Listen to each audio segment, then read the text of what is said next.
अस्सलाम वालेकुम नाज़रीन, आप देख रहे हैं कोटली की आवाज़ में हूं आपका मेज़बान इंतज़ाम चौधरी। मौजूद इस वक्त royal institute of sciences technology में मेरे साथ डॉक्टर रफ़ाकत मौजूद है। Royal institute technology Kotli Azad Kashmir में मौजूद है, जहाँ पर बच्चों को कोर्सेज़ करवाए जाते हैं। डॉक्टर रफ़ाकत से जानेंगे कौन से नए कोर्सेज़ करवाए जा रहे हैं, क्या नई ऑफर्स हैं। अस्सलाम वालेकुम। वालेकुम सलाम जी। डॉक्टर साहब कैसे हैं आप? जी अल्हम्दुलिल्लाह ठीक ठाक, आप ठीक हैं? अल्लाह का शुक्र। अच्छा, रॉयल इंस्टीट्यूट कोटली कितने अरसे से अपनी खिदमात सर अंजाम दे रहा है? शुक्रिया जी। Royal institute of science and technology basically allied health sciences का इदारा है, जो कि तकरीबन लास्ट 4 ईयर से इल्म के मुतलाशियों को जो है ना वो ज़ेवर इल्म से आशना करा रहा है।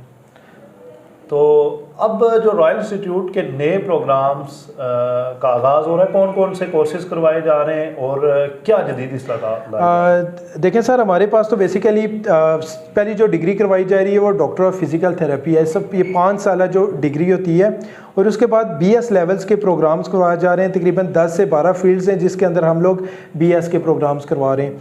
उसके बाद हम लोग जो है ना वो FSC करवा रहे हैं। टेक्निकल FSC या थोड़ी दूसरी FSC से थोड़ी सी ये मुख्तलिफ होती है, ये मेडिकल रिलेटेड FSC होती है।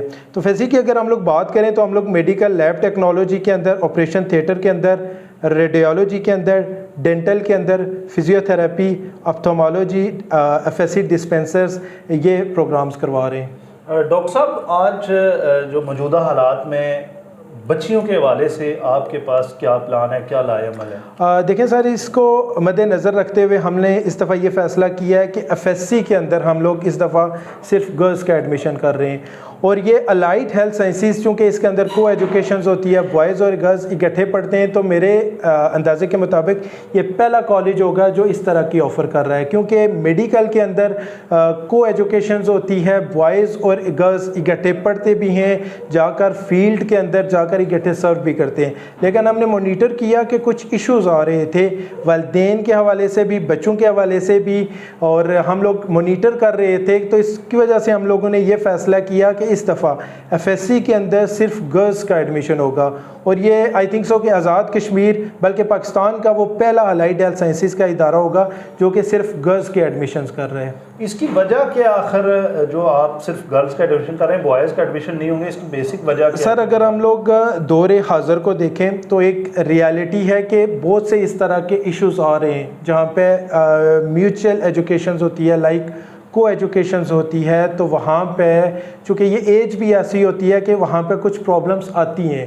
तो इसी के मद्देनज़र हमने ये फ़ैसला किया कि गर्ल्स के लिए बिल्कुल सेपरेट क्लासेस हों जहाँ पे सिर्फ गर्ल्स के ही एडमिशन्स किए जाएं। और ये बेसिकली वालिदैन जो होते हैं उनकी भी एक सेटिस्फेक्शन होती है, जो इतने दूर से बच्चों को ज़ेवर इल्म के लिए भेजते हैं। और as a teachers, as a वालिदैन हमारी भी ज़िम्मेदारी होती है कि हम लोग बच्चों को बेहतर से बेहतर एजुकेशन प्रोवाइड करें।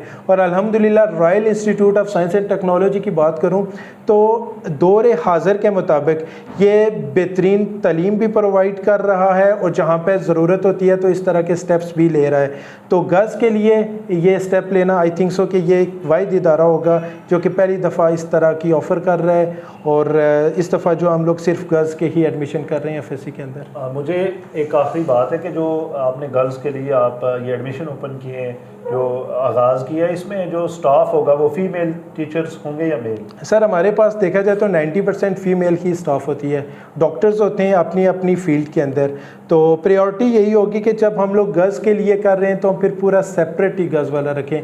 उनके लिए जो टीचर्स हैं वो भी कोशिश करें कि फ़ीमेल ही हों।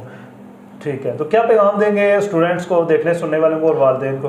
मैं यही कहूँगा कि royal institute of science and technology का शुमार न सिर्फ कोटली बल्कि आज़ाद कश्मीर के जो टॉप अलाइड हेल्थ के इदारे होते हैं उनके अंदर होता है। तो आप अपने बच्चों के बेहतरीन मुस्तकबिल के लिए royal institute of science and technology का इंतखाब करें। और इत्तेफाक से मैं आज बड़े प्राउडली ये भी कह सकता हूँ कि हमारे जो मीरपुर के अंदर पेपर्स होते हैं या चाहे हमारे मुजफ्फराबाद यूनिवर्सिटी के अंदर पेपर्स होते हैं, तो उसमें जो टॉप पोजीशंस होती है अल्हम्दुलिल्लाह उसके अंदर royal institute of science and technology के स्टूडेंट मौजूद होते हैं। तो मैं वालिदैन को भी कहूँगा कि आप royal institute of science and technology का इंतखाब करें। हमारा ये स्टेप्स आपको आपकी बेहतरी के लिए, बच्चों की बेहतरी के लिए, और इस दफ़ा गर्ल्स के लिए हम लोगों ने चूँकि सिर्फ क्लासेस स्टार्ट किए हैं, बॉयज़ के FSC के अंदर हम एडमिशन्स नहीं कर रहे, तो एक बेहतरीन सेफ़ इन्वायरमेंट होगा आपकी बच्चों की लर्निंग के लिए और उनके बेहतरीन मुस्तकबिल के लिए इंशाअल्लाह। अच्छा डॉक्टर साहब, आखिरी क्वेश्चन है कि जो बच्चे यहाँ पर डिस्पेंसर या दीगर कोर्सेज करते हैं, उसके बाद ट्रेनिंग जो होती है वो कहाँ पर होती है? सर हमारा जो MO साइन हुआ है वो DHQ हॉस्पिटल कोटली के साथ है। अपनी अपनी फील्ड के अंदर हम उनको ट्रेनिंग के लिए भेजते हैं। जो ही उनका फर्स्ट ईयर कंप्लीट होता है तो बच्चे जो है ना वो ट्रेनिंग के लिए जाते हैं, और इस वक्त भी हमारे DHQ के अंदर ट्रेनिंग चल रही है। इस तरह सेकंड ईयर के बाद भी फिर जो है ना बच्चों को हम लोग ट्रेनिंग के लिए जो है ना वो DHQ हॉस्पिटल ही भेजते हैं।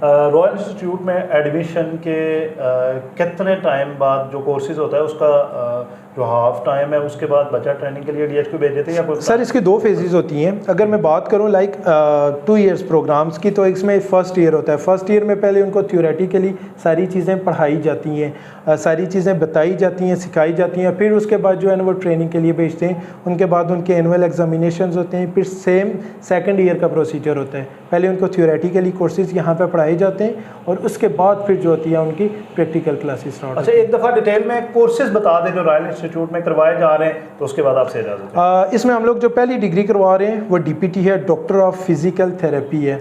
बेसिकली ये 5 साल डिग्री होती है जो कि जिसके लिए हम लोग AJK यूनिवर्सिटी मुजफ्फराबाद के साथ एफिलिएटेड है। उसके बाद 4 इयर्स के BS लेवल्स के प्रोग्राम्स करवा रहे हैं, जिसमें हमारे पास BS EMT है, उसके बाद रेडियोलॉजी है, कार्डियोवैस्कुलर है, ऑप्टोमेट्री है, विजन साइंसेस के हैं। तो ये तकरीबन 10 से 12 फील्ड्स हैं जिसके अंदर हम लोग BS के प्रोग्राम्स करवा रहे हैं। उसके बाद अगर FSC की बात करें तो FSC के अंदर हम लोग मेडिकल लैब टेक्नोलॉजी के अंदर, ऑपरेशन थिएटर के अंदर, radiology, dental, FSC physiotherapy, ophthalmology, dispensers और कार्डियोलॉजी, ये वो प्रोग्राम्स है कि जिनके अंदर हम FSC भी करवा रहे हैं। आपके बात का बहुत शुक्रिया। नाज़रीन, गुफ्तगू सुन रहे थे डॉक्टर रफाकत की, जो रॉयल इंस्टीट्यूट मेडिकल कॉलेज है जो वहाँ पर ये प्रिंसिपल है। इनके बकौल आपने इनके जो गुफ्तगू है सुनी, कौन से कोर्सेज यहाँ पर पैरामेडिकल कोर्सेज जो करवाए जाते हैं। इसके साथ अपने मेज़बान इंज़माम चौधरी को दे इजाज़त, मिलते हैं किसी नई दास्तान के साथ। अल्लाह हाफिज़।